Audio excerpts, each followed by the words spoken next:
You're listening to the Cambridge Insider Podcast. On today's episode, our host recruitment director, Leanna Glass, interviews another one of our amazing host families partnered with Cambridge Network. We hope these stories inspire and encourage you just as much as they have to us. Click the link in the description to learn about how to become a host family. Thanks for listening. Hi, everyone, and welcome back to Host Family Diaries. We're so excited to give you another episode with another amazing host family to tell you about their experience with hosting, their tips and tricks, and to share some stories along the way. Today, we have with us Carla and Theo, and they are longtime host families with Cambridge Network. I'm very excited for you all to get to know them. And I'm your host, Leanna, and we're so excited to jump into things. So, Carla and Theo, thank you so much for being here today with us. Do you want to just share a little bit about yourselves, where you are in the world, and your experience hosting students so far? Sure. Yeah. Okay, so I'm Carla Hey, and Theo. this is Theo, and we live in New York, about an hour north of New York City on the Connecticut border. So we're about 10 minutes to Connecticut, but an hour from the city Yeah. itself. We live at a year-round children's camp that hosts children from all over and has international staff throughout the season and throughout the summer season. So we Are aware of. we have an open home and we have an open policy. So I'm originally from Illinois, about 90 miles north of Chicago, Midwest farmer's daughter, and Theo. I'm from the Netherlands, but I'm here now already 33 years. Mhm. Yeah, I came here and then also through an organization, and then I stayed and I love it, and I stayed and through visas and all that stuff, and now I'm a permanent resident. No, From you're a U.S. citizen. yeah, that's a Oh. permanent. I'm a resident Awesome. now, yeah, Yeah. United States. So, and I love it. Yeah, it's a challenge in the beginning as a foreigner, but yeah, you have to adapt and adjust, and that's what we also try to teach the students that we have over here. Try to Mhm. adapt and adjust, and yeah, enjoy. Yeah, I'm sure you can do an amazing job supporting our students, having gone through that process yourself of moving to the US. I'm curious, were you an international student or did you come through a different program when you Uh, first came? no, I came through an agency they call Camp America, where they hired students from overseas to work as a counselor, as a camp power during the summer. And then Okay. I extended to a half year, and then you have different visas, the J1 in the beginning, and then your H1B visas and all that stuff. So, and then I went And to did you ever imagine your career would take you into leading these camps yourself when you started out as just a volunteer for those summer camps? yeah, I was a computer technician for a while. So, and this environment, I'm a chef now. I'm a kitchen manager for 30 years now for camp, and I love it, especially when you do it for the kids. You see the kids growing, developing in every situation. Yeah, Mhm. and the same with the kids that we got from the Cambridge. We see them growing, how they become like from young, like a junior, and then they become senior, and then guiding them to the steps of growing up from during high school. Yeah, it's such a formative time. Yeah. So Mhm. I'm curious, what first prompted you both to start hosting international students and what your first experience was like? We We so we all, talked about this last night actually. So yeah, we're always surrounded with internationals. we're always surrounded with internationals. Our children were at the point of their life where they were grown, married, out of the house. And so We have we were empty. the empty nesters. And we were at mall. at the mall at a home show that had many different vendors, and we were actually looking at a pontoon boat for what would be cute for the camp or nice for the camp. Yeah. And we turned around, the summer had just ended, so all the staff had left. And we turned around and there was a booth for Cambridge with our local person hosting that booth. And yep, and we looked at it and we looked at each other and we were like, that's really interesting. So we went over and talked to them, and it was just something that fit right into our mold. Like, we didn't have to adapt too much in our thought process. We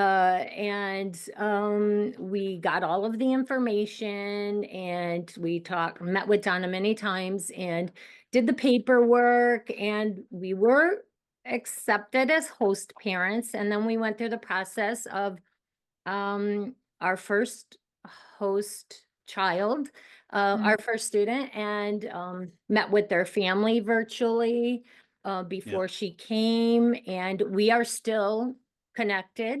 So this was 9 years of hosting, so 10 years ago. Yeah. Wow. And We you're are still in still touch? weekly. We're still in touch. We've seen her through college and becoming a young adult and all of her adventures, and she's a And part of our family. Yeah.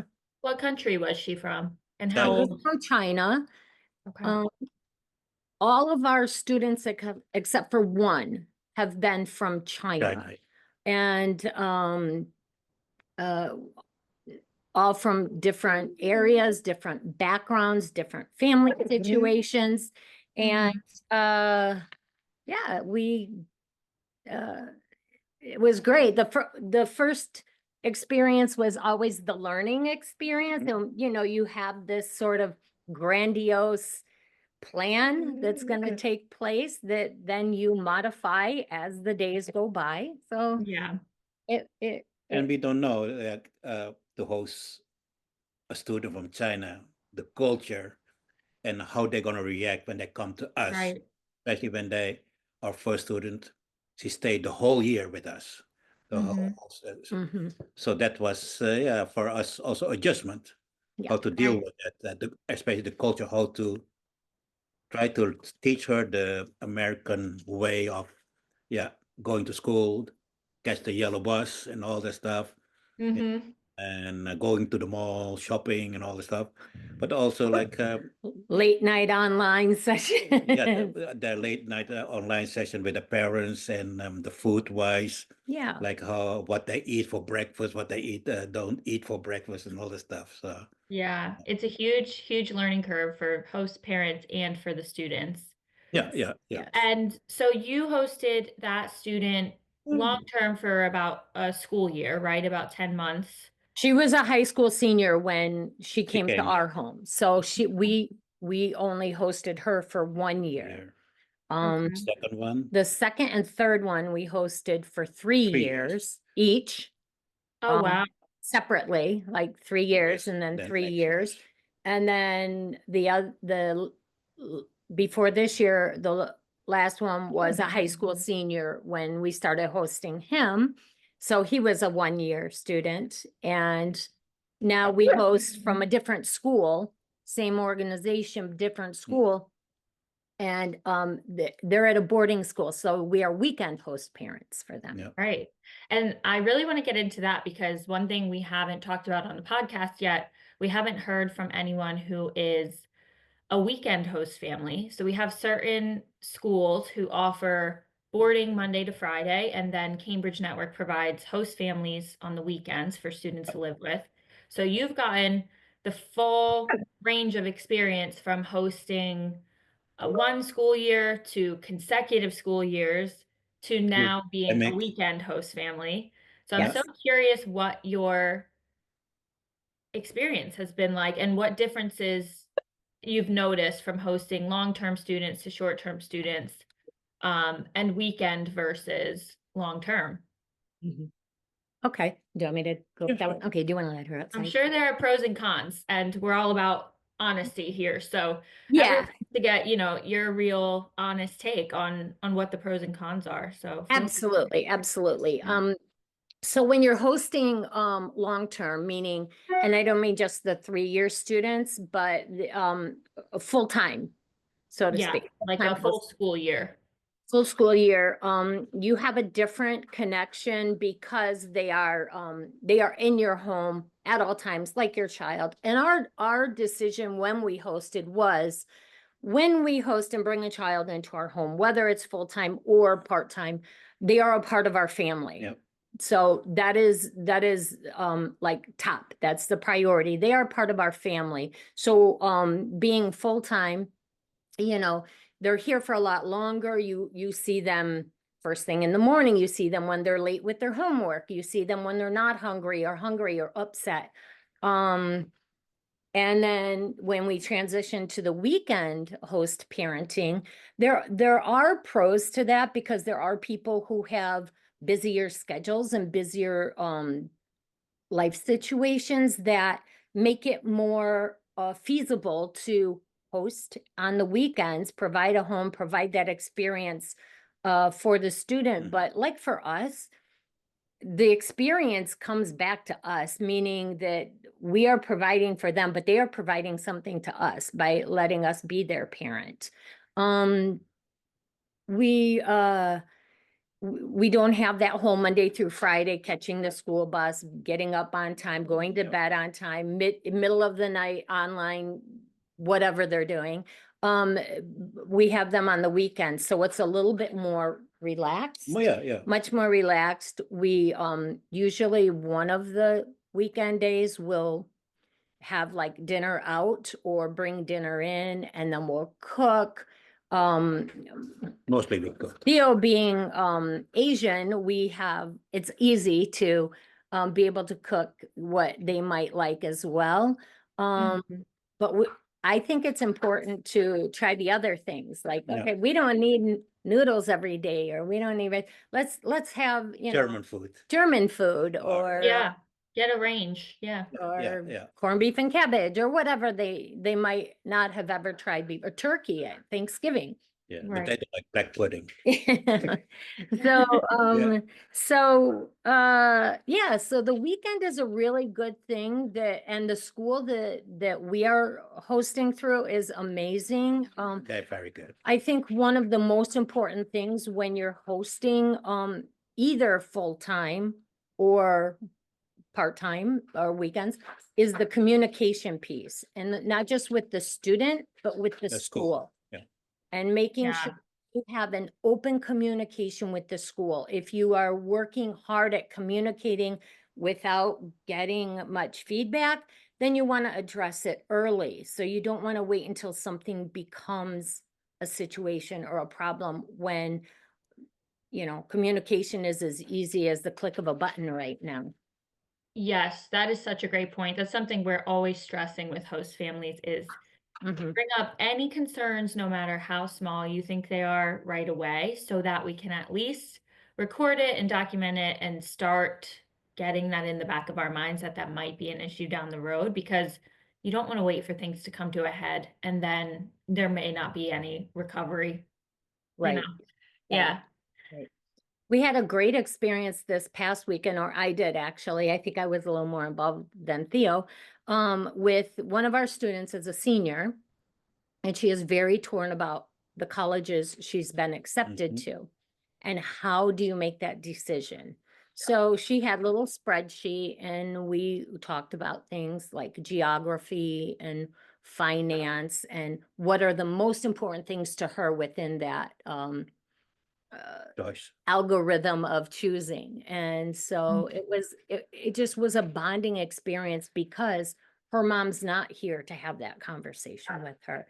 The school is doing a great job with what they need to do, but you almost want, if you have a good relationship with your students, you can feel the parental bond that they have with you, and then they come to you and reach out to you. I didn't have to go to her or reach out to her and say, what are you doing or whatever, you know, she said, can we talk about this? And then he said, it was great. It was really Yeah. good to be a part of that. And we love to be a part of it. So Yeah. like going to the football games, and when they have school activities like a choir or something, Oh, yeah. and during the week we make sure we are going to be there. So Yeah. then when they see us, they love that when to see us participating Yeah. in all the activities Yeah. what they're doing. So Yeah, I think it's so true that as host, you get in what you put into it as well, or you get out what you put into it as well. And same for students. But when you're showing up for them, they know that they can come to you for things, and it's so rewarding to have your student come to you and ask you for advice or to rely on you for anything really. It's rewarding as host parents to know that they trust you and they're looking to you for guidance. yeah. So I think it's so amazing that you've been able to cultivate that relationship with students, whether it's been a long-term placement or it's a weekend placement, more short-term style. It sounds like you're able to gain that relationship with students. I wonder what you think the best way is to do that, for hosts who might be listening, or for prospective families who might be listening, who think it might be a real struggle for them to break a student out of their shell. And how do you start building that relationship with a student, do you think? Can I speak on that? Yeah. Okay.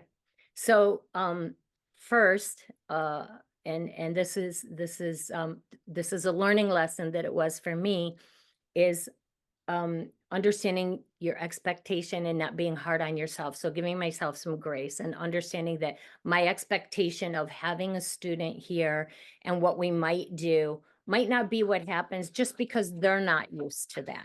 So a student might not be used to coming to a host parent or a parent and sitting and having that conversation. They may have more of a structured life where it's different in that way. Uh you know, you may have a student that chooses not to participate in any family activities or any celebrations or things like that, and are more of a closed room student. All you can do is offer it. And I've Yeah. learned that you put it out there. We're doing this today. Would you like to be a part of it? We would like you to be a part of it. And then going from there, and maybe next time, but it was really a learning experience for me. I almost took it personally for a period of time, like, oh, this student doesn't want to do anything with us. But it wasn't that they weren't comfortable with us. It was that is their comfort zone, was to be in that situation. And also Mhm. time when there's the pandemic. And that was during the pandemic. So we had a situation where we received a student in January of 2020. And you know, there was a little bit of internal feeling that they must have had coming from China in January of 2020, and then coming in for just a few months, and then school being shut down. And then the whole, I work in healthcare, so the whole pandemic was a real big struggle for that student, I believe. But then trying to get out there once you've been isolated for a period of time, how do you get back out there? How do you do this safely? And what would they do in China versus in the United States? It was so different. So we had to understand both sides of the coin and not take it personally, but have the conversation and leave the door open. Yeah. If you want to go, we would like you to go. Here's what we're doing. I don't think we've ever like made plans to go do something without putting that offer on the table to join us. And And most of the time, do you see that students will come around if you keep offering, you keep that door open, at some point they come to the table? yes, Almost, yeah. yes. There are some things that we put like from the very beginning, like dinner is at the table. We have dinner together. That's always there, yeah. That's a must. Yeah. And Mhm. so when we had a student who was a little less communicative, and, you know, was more reserved into their room, there's a really easy way to open the door for conversation where you can't be shut down, and that's by going for a ride in the car.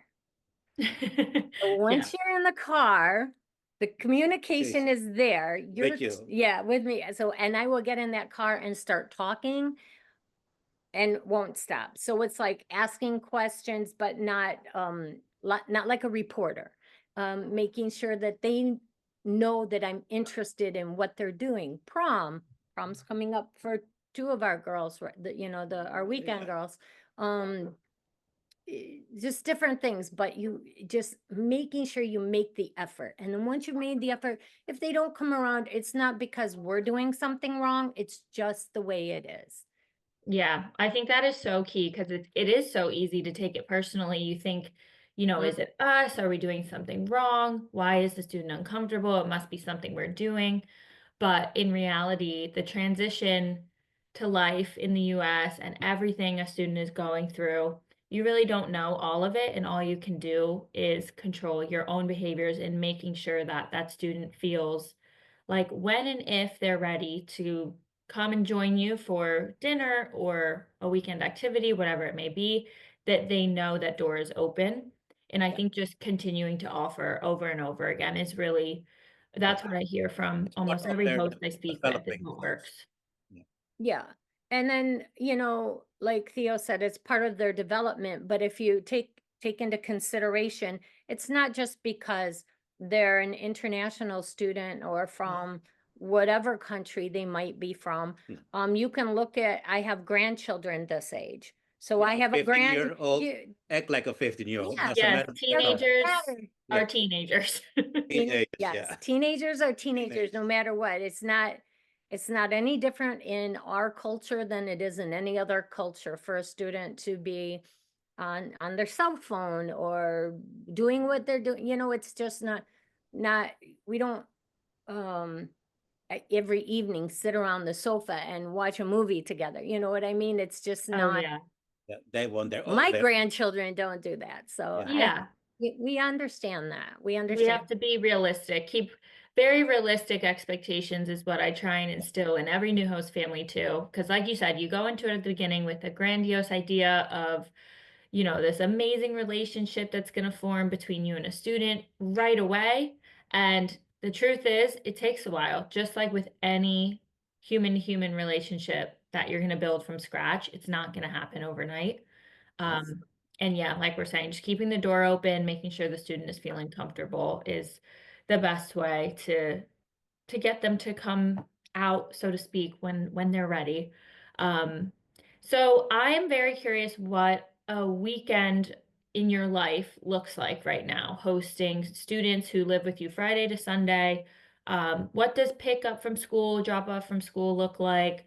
What do the meals look like? And are you doing activities? Are students kind of studying in their bedrooms? What does a usual weekend look like? Do you want to answer? Or do you want me to answer? Oh, I'll pick them up always. Yeah. I pick them up on Friday Mm-hmm. and already have a plan because I'm the chef at the house. So I already have a meal plan. Like I know what they eat, I don't know what they like. And yeah, I'll make sure that when they come in, there's food on the table.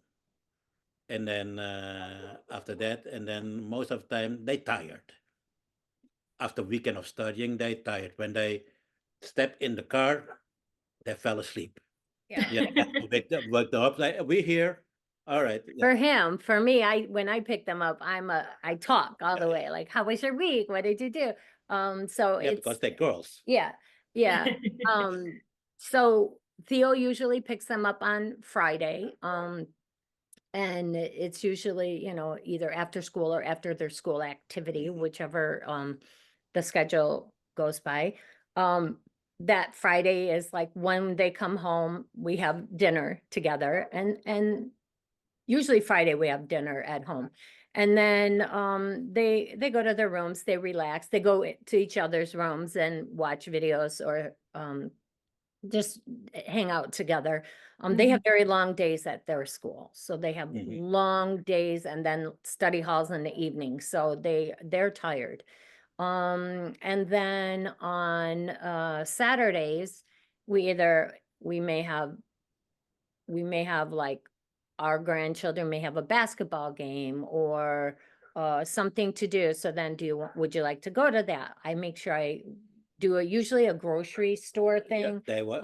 What do they want to have If they for want to come with you. yeah, if they want to come with me, sometimes soon they'll go shopping because prom's coming up.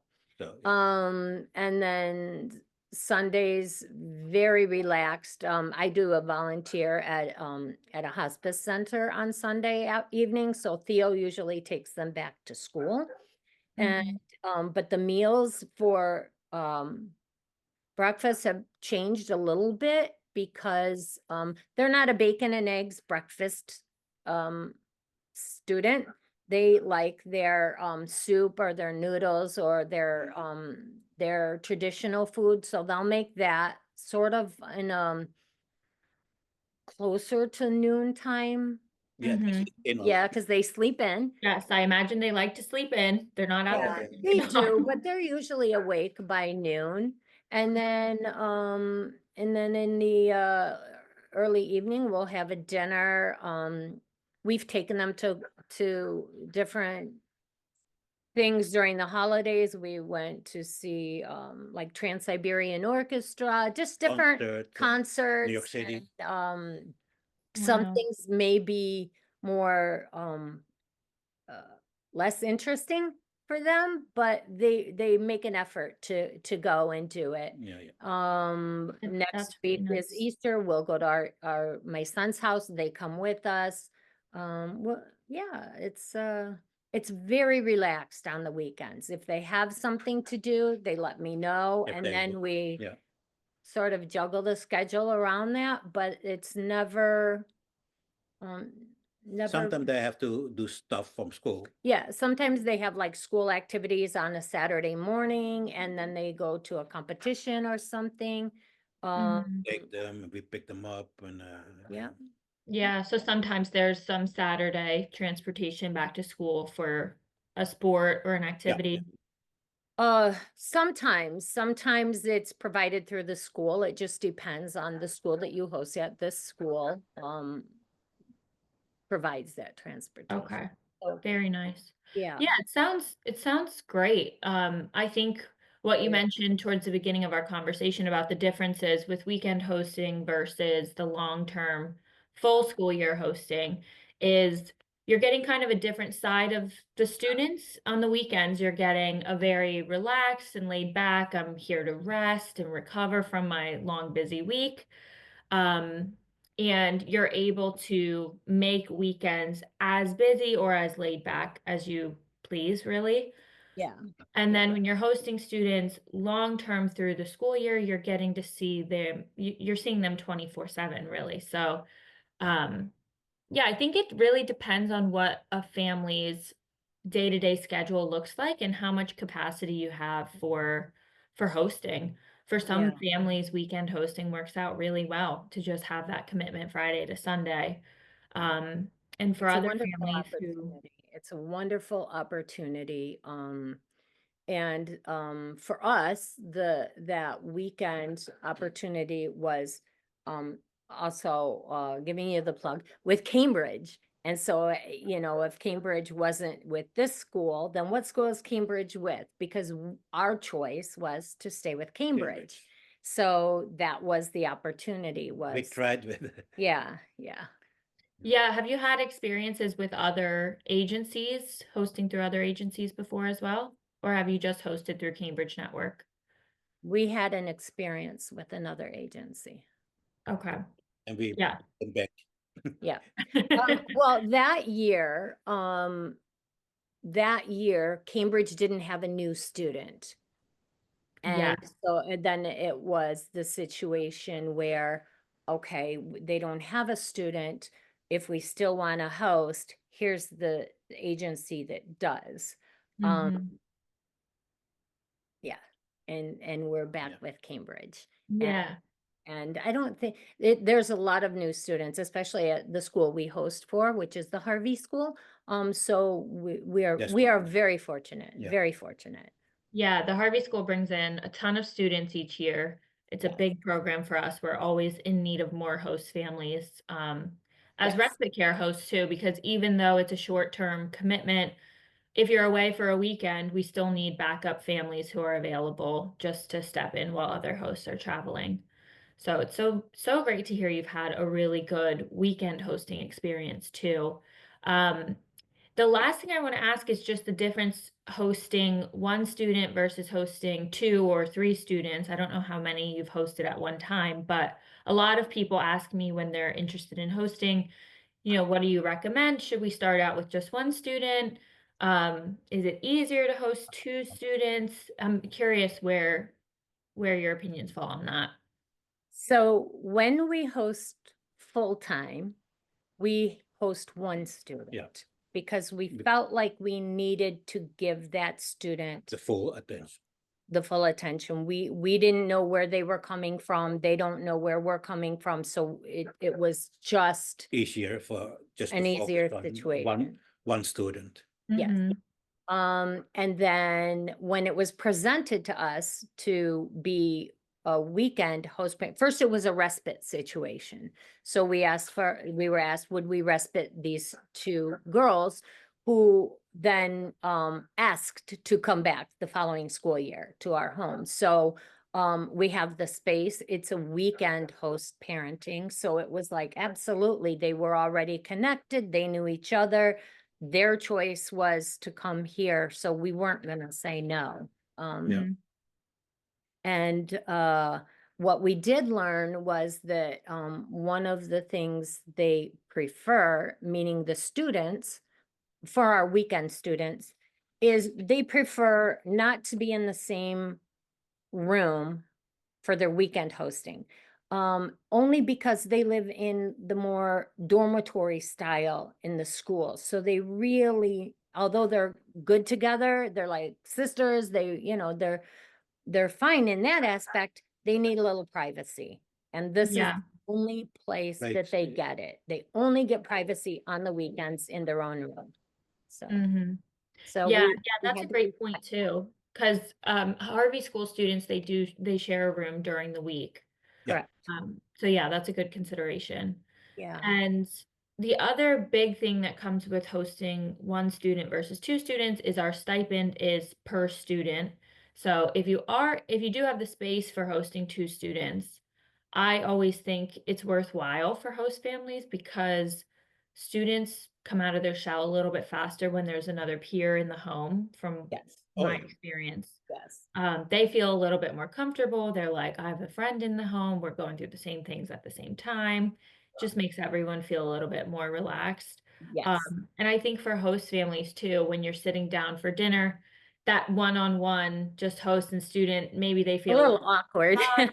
yeah. So I just think they open up a little bit more with another student sitting next to them. Yeah, yeah. And we've seen that when we hosted full-time and our students would have a friend come over.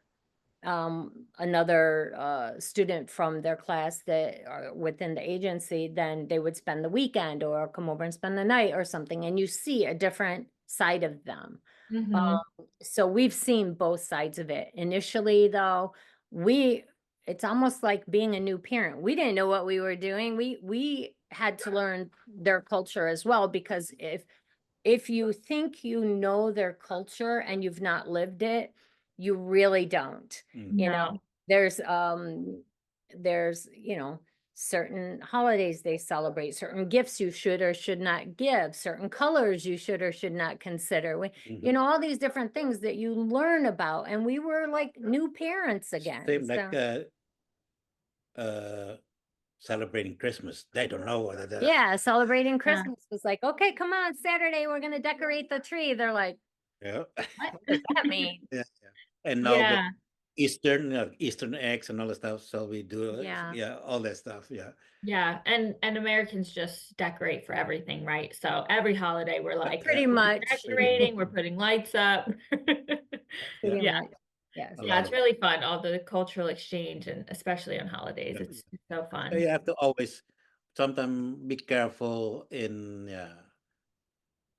if they want to do it. Like you have to explain it, especially You Oh definitely yeah. have to explain, explain what you're doing. So like, not force them to. yeah, not just Yeah. like when I said communication was important with the school, it's important with the student as well. And If you, parents too. and parents, Parents is if very you important. explain why we do this, sometimes the explanation is, I don't know, we decorate for Halloween, you just want to explain the meaning behind it so that then they can either get on board or not get on board. And Mhm. Yeah. yeah. Yeah, there's usually some good food involved too, so that always works to rope the students in. Like, we're gonna decorate the tree, and there's also gonna be Christmas cookies probably. So Right. What we didn't mention is also communication with their parents. Yes. That's also yeah. very important for us. Very important for us. Yeah. Sometimes the parents contact us, not Mhm. the student, because Hmm. some questions are regarding just parental stuff. Questions or concerns. One of my students, like I said, is getting ready to make a decision on college, and that mom will send me information through WeChat, and we'll talk on, what does she need or what does she want? Or if she has a concern about her child, she will communicate with me. So making sure you have that open communication with the parents so that they have a way to communicate, knowing that their platform is WeChat. So Yes. Yeah, and that's something for all new host families we'll go over in orientation. We will familiarize you with WeChat, and then Cambridge Network also can always support communication with the students' parents too, if any translation is needed, or if any mediation through any conversations you're having. Mhm. Um, so yeah, we're always happy to offer that through your family education advisor, who you'll be matched with when you start hosting. But I think absolutely gives host families so much more peace of mind to have that bridge to the students' parents, because they are teenagers and you're not their parent, you're their host family. So you want that point of view from their parents as well. Right. Yeah, we're always happy to support that. So the last question I'll ask is just, what would be one piece of advice you would give of a prospective host family? Be open, Be open open. communication. Yeah, be open, not just with communication, with your thought of it, of it's kind of like Life, little bits and pieces that we've already touched on. Being open to um family. uh you being open to that grandiose might not be the grandiose that happens. Being giving yourself the grace that it may not happen the way uh you planned it to happen, but not to take it personally. And then the being open, having that communication. So and I'll just share the quick story of like, for example, the end of the school year, it's coming up. Our very first time hosting the end of the school year, we had the commencement. The parents came from China. We had the commencement. We all went out to dinner together. They came back to the house. I had this envision, because we didn't communicate it, that we're going to have the weekend together. We're going to go places in New York City. We're going to do all these things. And they came in the house and packed her things and said, okay, we're leaving. And it was abrupt, but not like maliciously abrupt. It just, that was the plan. And we never communicated that. So it was like an instant loss. And I was like, Right. wait, what just happened? And it didn't happen for any reason except that was their plan, not my plan. And we didn't communicate it Yeah. together. So having that understanding, and we talked to our girls this week about it, and the one who's graduating, and are you leaving right after graduation? What is the plan? Are your parents coming? And I don't ask that to be like nagging. I ask that to mentally prepare myself. Yeah, set expectations. That's Yeah. so paramount on both sides of the experience, is the Yes. expectation Yes. setting. You wanna, because if you've had a wonderful experience and if you've developed a relationship with your child, there is a little loss and there is a little grieving process when at the end of the day, no different than when your own biological child graduates from high school and goes off to college. We go to all graduation We go to the ceremony. yes, absolutely. That's yeah. without a doubt. There are children and every one of them, almost every one of them that we've hosted, we are in constant communication with. Yeah. Some Sounds weekly, some monthly, some 4 or 5 times a year. Mhm. And some sporadically, like at the holidays or something. But we've had that bond. They are our children. They're Yeah. our grown children. We've seen them through the process of graduation and going to college and all of that. And uh, they're stuck with me. They're stuck with us. They're stuck Yeah. with us. Yes. Well, they, I'm sure, are so grateful and fortunate to have that relationship because as they spend more time in the US, it's so, so amazing to have a family that you consider to be your family when you're abroad in a different country. They Yeah. are.